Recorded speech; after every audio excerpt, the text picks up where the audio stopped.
Hi, my name's Chris Brennan. I'm the Senior Recovery Instructor at Recovery Centers of America.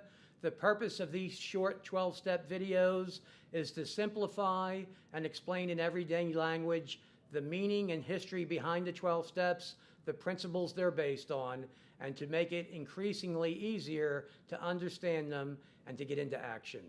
Step 1. We admitted we were powerless over addiction, that our lives had become unmanageable. In step 1, we're asked to make the admittance, which means to concede is true, that we're powerless over our addiction. In order to understand that, we must understand a little more clearly exactly what powerless means.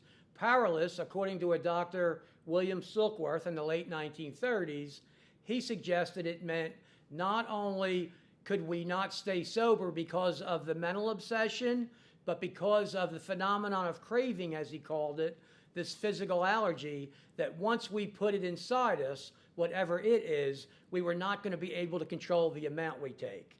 So when we look at it this way, as powerless as being a mind that won't let me stay sober, combined with a body that won't let me drink or drug, we finally have our answer, and we realize that lack of power is our dilemma, and that without a higher power becoming operative, there's not much chance for our success.